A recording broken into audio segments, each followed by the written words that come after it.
This tape is intended to assist the developing student along whatever path in occultism he chooses.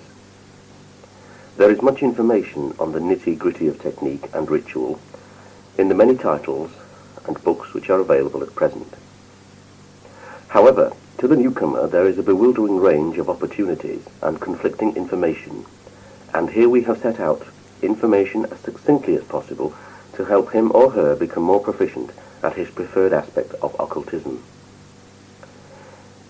In this tape, we have also given much in the way of practical hints and tips which have cost many occultists dear in their evolutionary fight. Using this tape in conjunction with the hard study of books which are relevant, you will have a safe and quick way of experiencing the effects of occultism. Firstly, however, there is one misconception that must be allayed: the difference between what is termed white magic and black magic, the answer to which will also give the newcomer some idea of what real magic is. It is a common misconception by newcomers to occultism, and in some instances to those that are not so new, that there are two types of magic: black or evil magic and white or good magic. Let us state categorically at the outset that this is entirely erroneous. This popular division of magic into good and evil has been done by those who have little idea of what true magic really is, the type of person who believes that Satanists lurk under every facade, employing unnatural energies to commit dastardly deeds. Magic is the most natural energy. Without it, all creation would not exist. This natural force powers the elements and gives us life. It is an active but non-partisan force. It can be used for good intentions as well as evil intentions, and it is the goodness or badness of the operator that makes the result black magic or white magic, as the populace would have it. To give an analogy which may help in the deeper understanding of the occult law, one can heat one's house during cold winter months with the power of electricity put through special equipment designed for that purpose, or you can execute a condemned criminal in an electric chair which was designed specifically for that purpose. The energy is the same. It is the motivation of the purpose that is different. That motivation may be good if you are a close relative of the victim of the condemned criminal, or very bad if you are a close relative of the condemned criminal himself. Likewise, if you are warm and snug in your electrically heated house, you will feel confident in your goodness. But if you are told of the natural resources of the earth which are being destroyed or affected by your use of the materials needed to produce that electricity, your morality will be reduced into grey areas. The deciding factor, therefore, as to whether you employ black or white magic should be your own personal and subjective standpoint, based on how others may react to your actions and how it may affect them personally. An understanding of the above will make clear the fact that whether a book or item of equipment concerns itself by title or association with so-called black or white magic, or has this featured in its advertising blurb, is irrelevant. All magic is magic, and the various techniques used to summon and direct the power are all of them valid. The tasteless nature of some of the techniques is apparent, but to ignore the technicalities or building blocks of the technique is to cut yourself off from some snippet of information which may turn your learning and magics from ineffective into potent. In short, the wise occultist knows that every system, no matter how alien, has something to offer him or her, and is clever enough to realize that the choice is theirs whether or not to be influenced by the doctrines and propaganda of the system itself. No system will suck you into itself unless you let it. Man relinquishes himself neither to God nor the angels, except unto his own free will. One of the most bewildering points about occultism to the newcomer, and in many cases to the committed beginner student, is that coming in from regular society, he is bound by the preconceptions that this society has burdened him with. To the layman, all occultism is witchcraft, and all occultism is unnatural. When the newcomer finds the bewildering array of techniques and terminology after reading his first few books on occultism, he becomes fogged with conflicting information. Although much of original occultism is traceable back over 6,000 years, There are dim areas previous to this, due to the lack of development of communication facilities, such as writing, which can only be surmised scientifically, but which can be given validity by clairvoyant and other occult means. It is generally understood by the majority of advanced occultists that there are 4 major ways to magical proficiency.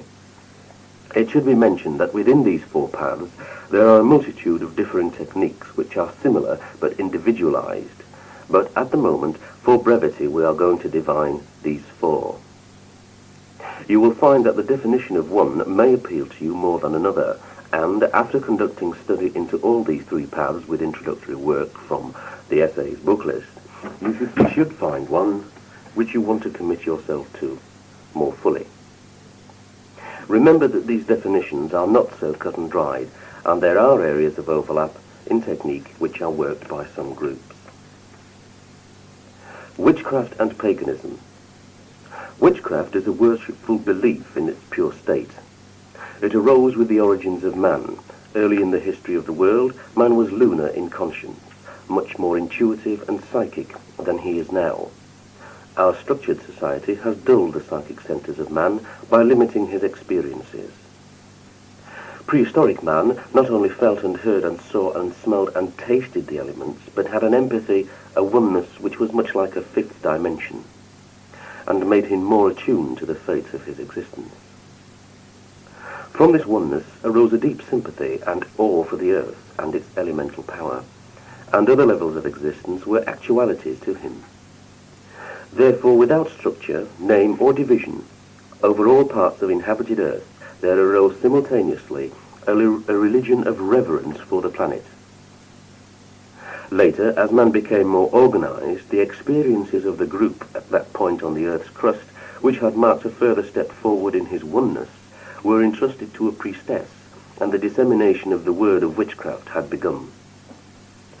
At these pagan festivals, to mark remembrance of such experiences, many people attended the tribe, welcoming the ritual, and it was not limited to 13 or less, as is the case normally today.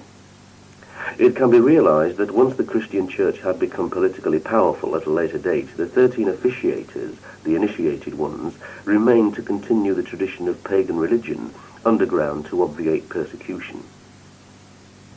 This is how it remained over the centuries until the surge in interest in witchcraft of the late 50s and early 60s. Many of you will be asking where magic came into all this. The manipulation of elemental power to produce magical results was a very important integral but secondary function of the religion of witchcraft. Healing the sick who came to the circle, divination for guidance as to future considerations such as planting crops, hazardous journeys, decisions of tribal significance, etc., were undertaken in the more heightened atmosphere of ritual situation. Talismans or fetishes for specific uses and most other types of magic were undertaken for the good of the tribe and sometimes in revenge. As high priestesses passed on to the old ones, other natural or developed psychics were chosen to replace them from her entourage, and the runes or laws and traditions of the craft grew and grew. It would be wise to point out here that the representation of the powers of the universe and the planet in personalized forms, that is, the various gods, was drawn from the belief in spirit entities or animism. This idea suggests that every material thing has its own divine spark of life, and as such has an integral responsibility for itself in its place in the universe. To explain the polarity of the powers dealt with in magic and manifested in mundane life on a continual basis, a pair of super-gods were used, the Lord and the Lady, the Horned God and the Silver Lady, Pan and Hecate.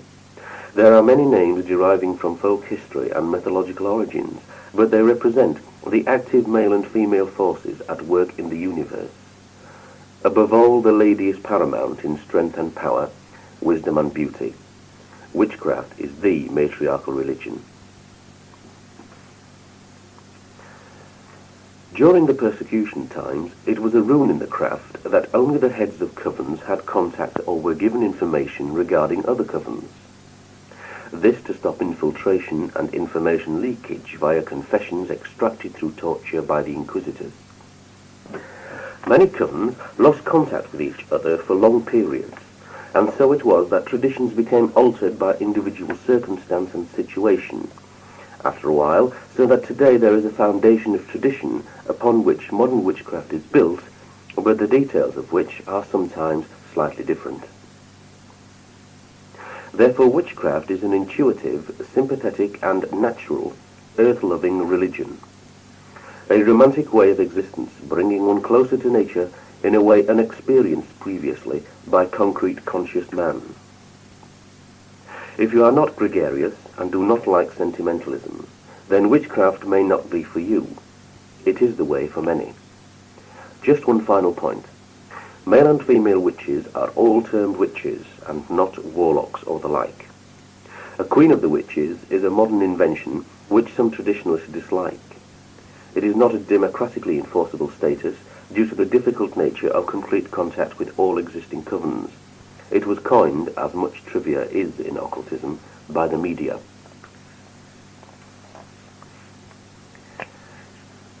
Goetic theurgy and ritual. Essentially a product of the Middle Ages and early Renaissance, it is derived from practical Kabbalah. Although sometimes banded with witchcraft, as in the Alexandrian system, for instance, in ritual magic, the magician seeks to impose his will on energies conceptualized in pictorial and symbolical form as denizens of other planes. The forces that can manifest during prolonged and well-executed ritual are tremendous, and in the most part, the magician's work entails long study and preparation so that the operation will be safe. This form of occultism is the one that scares the hell out of most people, but is in fact much more sinister in its full implications than they think. If all it were like were a reflection of their fears, they would have little to worry about. Conversely, it is also such a hallowed and righteous path and technique, when performed correctly, that the magician actually becomes one with God.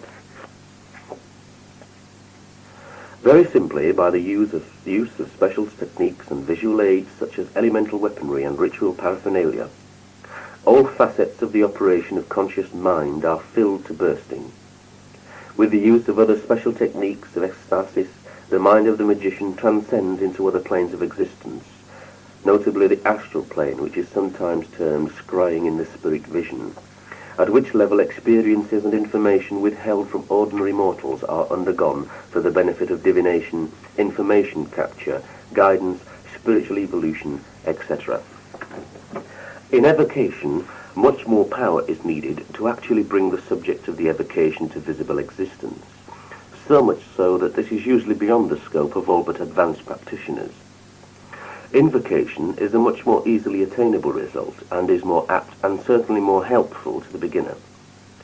There are several forms of invocation, but the main one involves the assuming of a god form. All this means is that a special archetypal image, it can be taken from any pantheon, which immortalizes a certain set of qualities.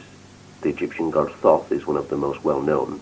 He symbolizes magical power and knowledge, which the magician wishes to know, is by a process of ritual synchronized with the body of the magician and in an instant becomes the magician. The magician's identity also mixes totally with the god form. All answers and knowledge of that being are immediately given and the god form is thanked and dismissed. Afterwards, the magician can remember and use the information so experienced to the better of himself and others. Obviously, there are occasions where idiots and psychotics can corrupt this holy system, and some in fact do. However, it must be stated that whilst the gods can be instructed by the magician, whether he is a good or evil magician, he is in no way superior in intelligence to the gods, and can never profit from any negative magics without paying the piper. Although ritual magic may sound diabolical, it is not. The only thing you have to fear is yourself.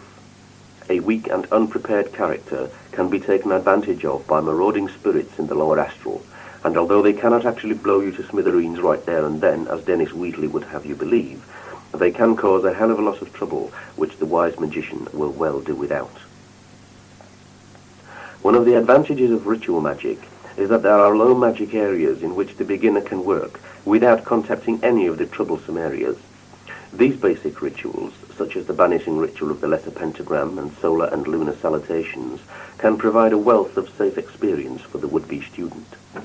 To excel in ritual magic, one must do much study of the way magic has evolved from the old grimoires, through the occult renaissance, via the Golden Dawn order to the work of today. He or she must study at least elementary Kabbalah, but properly start committed study of the Tree of Life.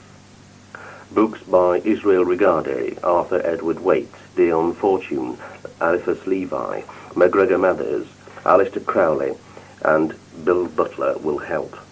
One of the advantages with ritual magic is that it can be practiced, and indeed in the early stages must be practiced, solo. All learning coming from books and personal experience. This is because of the current availability of very difficult to get and very potent works on the subject which connect to form a major instruction in the most important systems. No other system has as much detailed information available to go at. It is a dramatic, effective, and a powerful path. Yoga and meditation. Yoga is a Sanskrit term meaning union. It is in its true sense much more potent than people in the West realize. Because they have been exposed to get fit and lessen stress yoga promulgated by half-learned teachers of various systems via the media, very few individuals can see the degree of magical power yoga gives in its higher levels.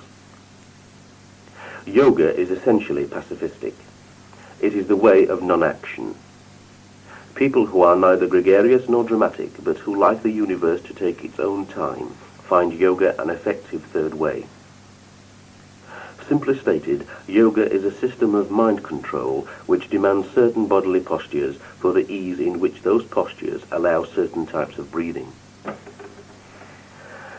There are other branches of yoga, such as mantra yoga, known in this country and the USA under the name of transcendental meditation, but which is accessible without resort to the transcendental movement, which use repetitive chanting for a focus of attention. But in all these systems, one thing is paramount. By the concentration of mind on one particular thing, to the exclusion of all else, the conscious mind is stilled of reaction. It takes neither heed of bodily function, pain, or reaction of any of the senses, and eventually recedes to such an extent that to all outside appearances the body is dead. Within the mind, when this state is reached, are areas of experience and being which transcend normal existence. They are analogous to the states reached via ecstasis by the magician, and it is simply a different method to the same end. The advantages are that apart from books on the subject, it is immediately available for use without expensive equipment. Apart, that is, from whatever the individual thinks necessary in the way of incense and robes, etc. It is usually agreed, however, that it does take much longer using yoga to achieve results of a magical character, and that the final information for the use of magical yoga technique has to be searched out, sometimes with personal pilgrimages to the hinterlands of the East. Aleister Crowley, the much maligned, sometimes deservedly magician, spent his lifetime building a synthesis of ritual magic and yoga into his own technique, the Lema. His books are a storehouse of information on this subject. Other types of part-active yoga, which are potent and very much to the fore at this moment in time, are Tantric yoga and Taoist yoga. Certain types of Tantric yoga use sex magic techniques. For every individual, there will be found a shrapnel technique to aid him under the parasol of one of the major paths. He and she must, however, identify it personally.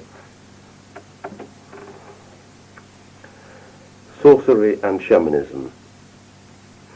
The word sorcerer is derived from the word sortilège, which means divination by the random fall of lots.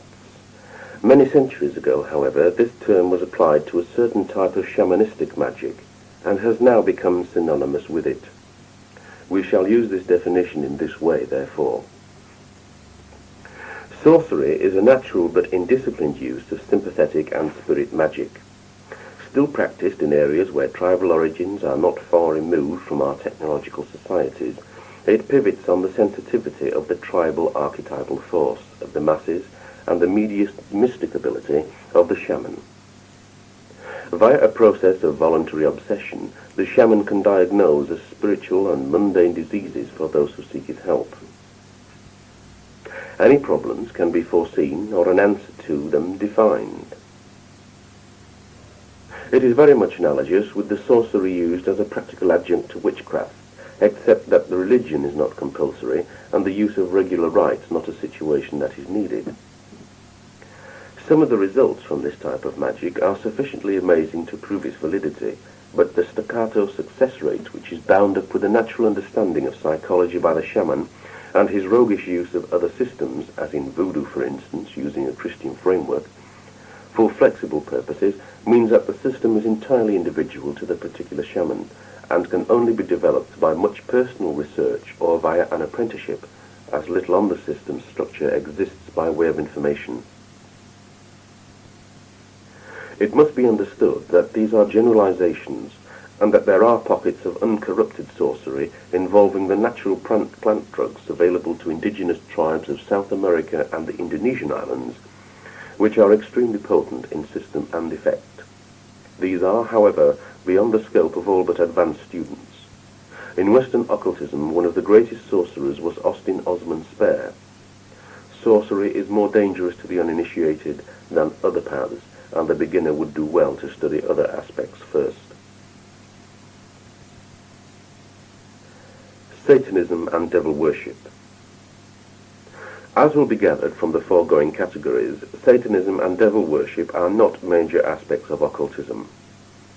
Originally, they were propaganda legends developed by the Church for political reasons to ensure the obliteration of pagan religions. What is satanic to one person is quite acceptable to another, and there is a great moral debate here which we cannot venture into. A reread of our note on black and white magic will be in order. Most of the pagan religions were aware of the powerful nature of fertility and did not deny its purpose of powering the universe. Fertility rites were held to promote onset of good crops for that year, and for other more arcane reasons. None of these rites were binge-ups in the sense that the Church would have you believe, and what if they were anyhow, except for the Saturnalian feast. All this bacchanalian revelry was totally unjustified and a waste of arms as far as the Church was concerned, and had to be stopped. Not the least of their reasons was the fact that just about everybody enjoyed these feasts, at which naive bliss was paramount. You can't obliterate a creed if everybody wants it to continue, so the Church developed legends of devil worship which struck fear into the average person of those times, and plenty are still affected by them today, may we add, warning them to keep away from such debauches for fear of them becoming possessed. They then promptly replaced Saturnalian revelry with Christmas, and after an awful lot of persuasion it eventually caught on. Since the persecution times, there have always been a small minority of groups who were led by individuals who had suffered so much at the hands of the Church that, thinking that their greatest sin as far as the Church was concerned was Satanism, they adopted some of the rites of witchcraft and employed parodies of church rites to develop an antichrist rebellion. They succeeded in releasing their aggravation during rites, and after this had been expiated, you can't keep in a continual state of anger all the time, the philosophies of these groups descended into sexual excess and indulgence. As one of the great tenets of occultism is do what thou wilt and it harm none, meaning that as long as your magic and philosophy was subjective and affected no one else who wished you no harm, then anything you cared to experiment with is valid, this employment was quite in order. The only thing it tended to do of a negative nature was to perpetuate the myth that the Church had created. Notably, the greatest modern exponent of Satanism is American. The Church of Satan in America, run by Anton LaVey, has achieved worldwide infamy. However, apart from some very nasty misdoings by their members acting independently of the Church of Satan, their actions have been remarkably in line with the current mode of American society. Indulge yourself all you can because there is no existence after death. take your fill of what you will, grab it at the expense of another, and if somebody gets in your way, desolate them. Perhaps that sounds a little too critical, but we must emphasize that Satanism is not a traditional aspect of occultism. Sex magic and left-hand path Kabbalah working is very similar to overall satanic image on the surface, but extends much, much further into arcane knowledge and law, and those individuals unconnected with levels of existence that exponents have achieved are not in possession of the same reality and should not draw judgment until the system can be appreciated fully.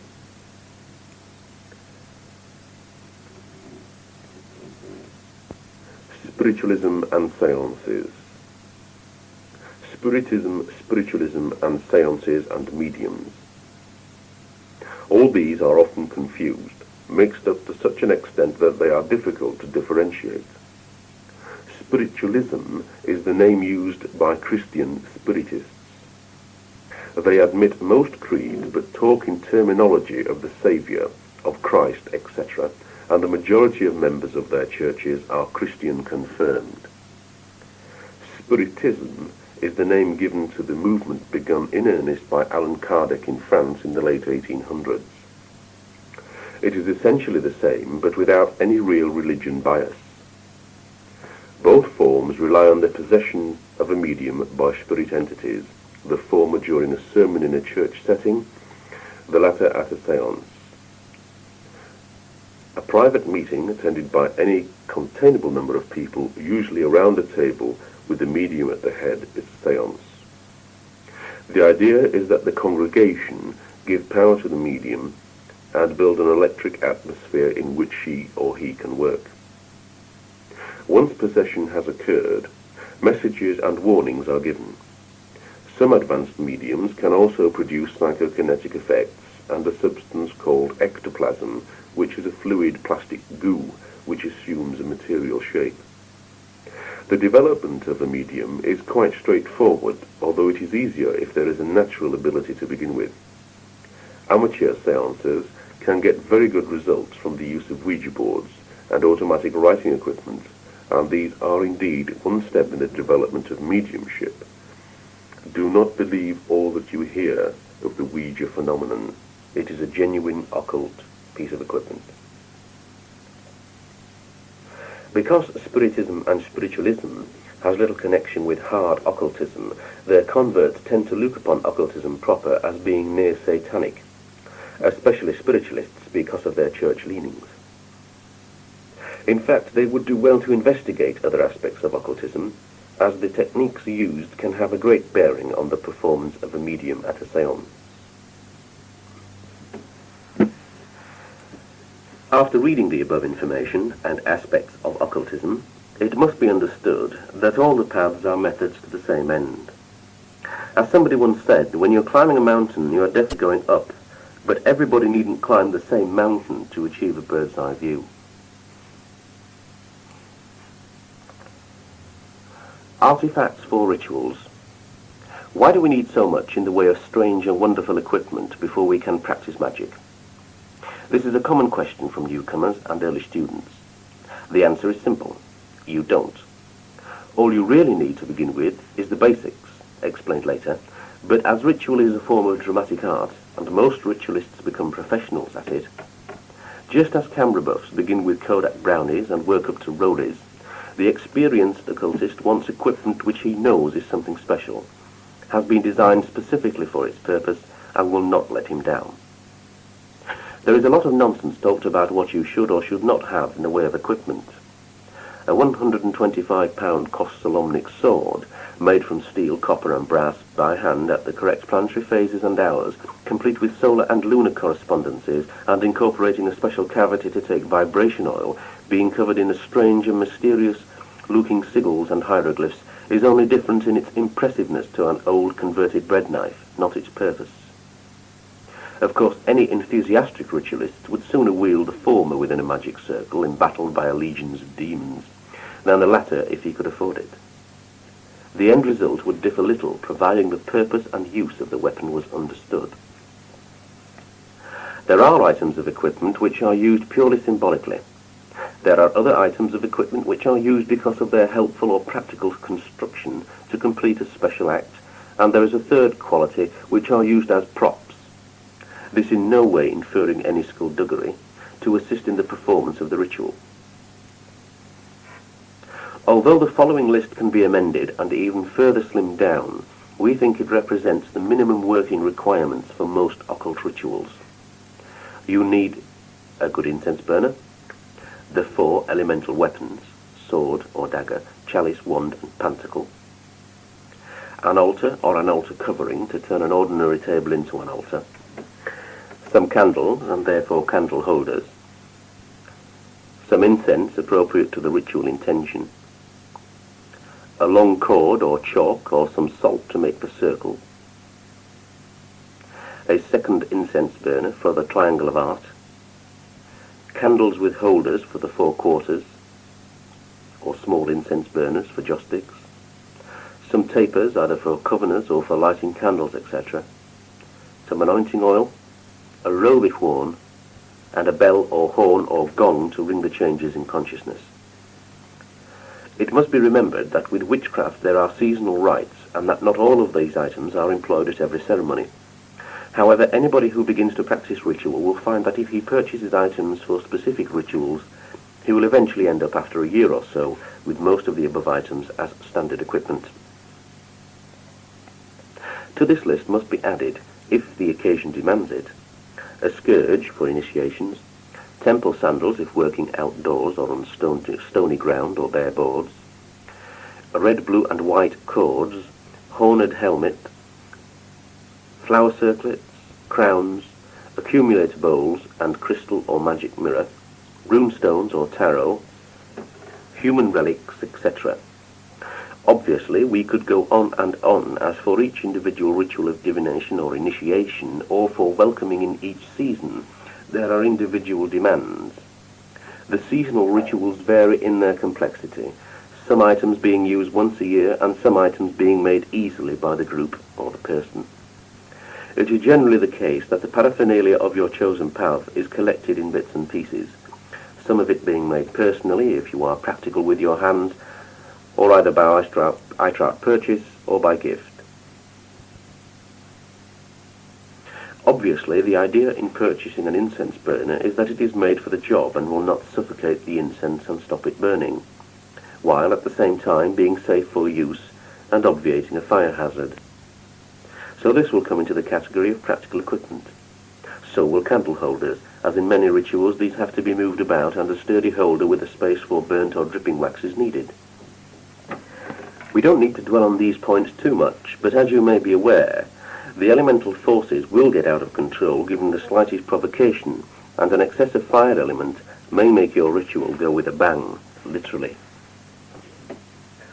Before buying your elemental equipment and ritual gear, it is wise to purchase books which will enlighten you as to their use and the part elemental power plays in ritual. You will certainly not be able to use the equipment if you do not study their importance first. Some good titles here would be Magical Ritual Methods by W.G. Gray, The Practice of Ritual Magic by Gareth Knight, and Magic and Occult Primer by Conway. There are many others, but these are especially useful to beginners. You will then understand the meanings behind the equipment. Let us repeat that although certain symbolic styles and particular sigils are prescribed by the old grimoires and various books of shadows, that unless you understand fully why these have been chosen and used, there is no point in stopping your magical evolution and delaying practice until you have saved up sufficient money to afford to buy one. A simple but specifically connotated symbolic knife at a fifth the price would do the job of a Hunagada Thali with bone handle and runic inscriptions until you are experienced enough to want otherwise. The only thing to bear in mind is that there is a reluctance on the part of most newcomers to begin ritual until they know all. This is a mistake. It is true that one should not overstep the mark with practice beyond that trained for. This would be nothing short of idiotic. However, there are various forms of low magic which you can involve yourself in with safety and which will give you a very good experience of conducting ritual and, of course, bring about the magic you desire. The most straightforward of these is candle magic. All you need here is candle anointing oil, a requisite number of coloured candles, corresponded for the particular use, candle holders, naturally, tapers to light with, and some large altar candles. Most of this can be obtained in a kit from the Sorcerer's Apprentice. Also, several very good books on the subject too. Other forms of magic are prayer magic and not magic. Rituals for these are also straightforward. It is evocation and invocation which are the tricky ones. So far we have not discussed the differences between ritual witchcraft and the rites performed by Kabbalistic magicians. The witch will have two sacred knives, one white-handled and one black-handled. The magician may have a dagger and a sword. A witch will use planetary incenses, where a magician will be likely to use Kabbalistic incenses. They may both use elemental incenses. The witch is more likely to use candles, and the magician is more likely to use a wick lamp as a temple light. The magician is more likely to be robed, whereas the witch, weather permitting, will be sky-clad, naked. The magician will use a triangle of art to form elementals and spirits, whereas the witch will not. The inscriptions on tools and pantacles is likely to be Enochian, Theban or Celestial script with a magician, but runes are used by witches. The magician will make much use of tarot for magical purposes, whereas the witch is more likely to use them for divination. The magician will use a crystal or magic mirror for this. A scourge is more likely to be found in a witchcraft altar than on a magician's. Skulls and human remains are only used in necromantic rites by magicians, or on Samhain, All Hallows Eve, by witches. Statuettes of the Horned God and the Silver Lady will appear on a witch's altar, but if any gods are used in a magician's temple, it will only be for the assumption of his stereotype, see the previous information on god form assumption, and not for worship. Decoration in the temple or workroom will be minimal for a witch, unless for a specific ritual such as Beltane, whereas the whole pictographic symbolism of the occult may be used in the magician's temple, including banners symbolically representing forces at the four compass points, Solomonic pillars, decorated ceilings, etc. There are many more angles that we could mention, but it will confuse further. Suffice to say that the modestly equipped temple will be a sufficiently impressive stomping ground for the newcomer, and he can rise to the extremes of symbolic complexity when he has the experience, knowledge, and funds. There is a great difference in the philosophy of a witch and a Kabbalist, which is explained further in the foreword. The above comparisons are general, and without boring you much further, I must repeat that individual eccentricity and idiosyncratic adaptation of techniques in occultism is evident the further one progresses. There is no absolute system giving a validity which you can argue over. There are different spokes to the same wheel, but they all lead to the hub. Do not believe that some ritual items are purely for show. There is a purpose behind the implements which goes far beyond the comprehension of the beginner. The bell, for instance, is not just for show. It is usually chosen for its timbre and equates with the astral note.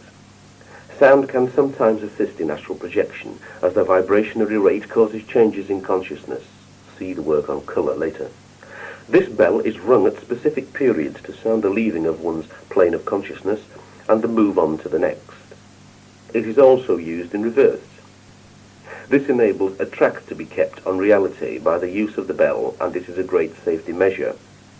Some people use gongs for this, or knocks, horn blasts, or drum beats. The technique is the same. The bell has been found more universally useful. The construction of a temple can be very grand, as mentioned above, or modest, but whether you have a room kept solely for this purpose, which is obviously the better idea, as the circle will become more and more established each time you use it, leaving more magical energy for direct use rather than setting up fresh each time, or whether you rearrange the furniture and make room for your rites, there are certain precautions you should follow. Each ritual item must be stored out of harm's way when not in use and covered to prevent stray ready aesthetic influences from being absorbed which may not be helpful. The equipment and the altar top, gateways to the room, and any opening should be ritually cleansed. You can use Chinese wash for this. And you yourself should take a purification bath to ensure your aura is free from negativities. The temple and your person should be subtly perfumed in preparation for the rites, and a period of meditation should precede it. Robing should be done with care and with purpose. After the rite, and indeed after any occult experiment, the magical diary or book of shadows must be filled in. This is an extremely important but often overlooked part of magical development. The diary should contain the unbiased result and performance of the ritual, along with your ideas and opinions of what happened. It should record exactly all that was done and who was present. This not only reaffirms what has gone on in your own mind, but will also enable you to fully study it objectively afterwards. These diaries will be of inestimable value for you yourself after a few months have passed, not the least of which will be the facility of seeing just how far you have progressed, which is usually surprisingly quickly in comparison. Also, they are of great use for posterity. You never know when your work may have some important bearing on magical technique, which you may have overlooked, but which a mentor may find useful and important.